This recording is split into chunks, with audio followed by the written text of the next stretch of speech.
aujourd'hui, ce que nous devons faire, ce ne sont que des suggestions et des propositions.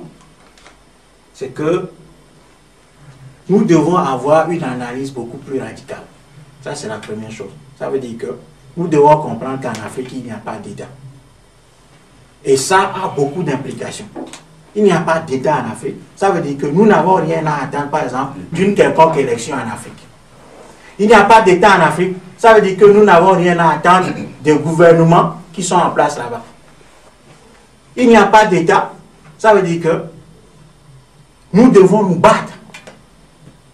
Reprendre le combat mené par les Patrice Lumumba pour affranchir l'Afrique. Parce qu'aujourd'hui, l'Afrique n'est pas indépendante. L'Afrique n'est pas indépendante. Pas du tout. Donc, le combat pour l'indépendance doit être repris. Et ce combat doit être repris avec lucidité, avec méthode. Si nous sommes capables de relever ce défi, je pense que la mort des gens comme Patrice Lumumba, de Thomas Sankara, la disparition des gens comme Nkrumah, de Sylvanus Olympio, de Félix Moumié, de Oumniobé, de tous ces gens-là, leur mort ne sera pas vaine. Deuxième chose,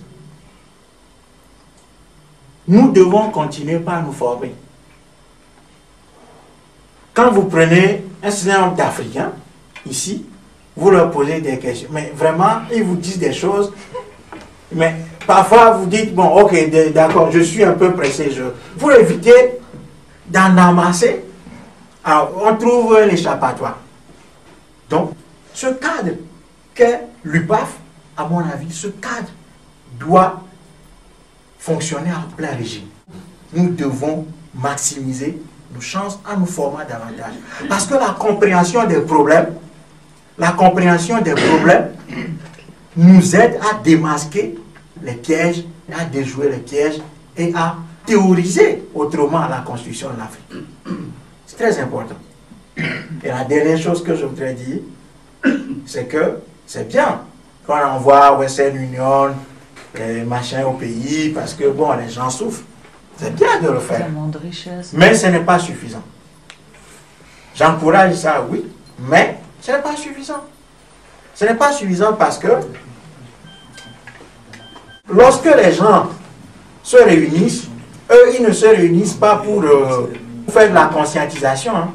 Quand ils se réunissent, c'est pour armer mentalement et intellectuellement les générations à venir, les aider à ce qu'elles aillent plus loin, plus haut que les générations qui les précèdent.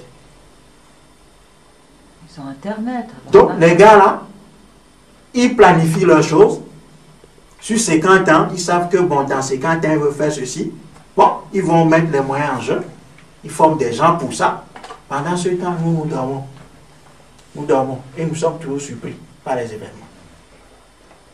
Donc, nous devons à la fois envoyer de l'argent au pays, mais aussi nous investir dans la création des outils.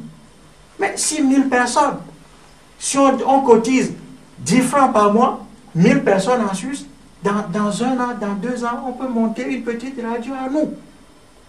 Nous avons notre média. Les gars ne veulent pas nous inviter sur RSR. Mais tant mieux. Nous faisons notre truc. Ça, c'est bien. On en avait une. Elle est où? Voilà. Le regard africain. Le regard africain qui est le journal de Moutou. Ce journal ne fonctionne plus parce qu'il n'y a pas d'argent. Où sont les Africains? Où sont les Africains? Où sont les Africains? Voilà. J'en ai terminé.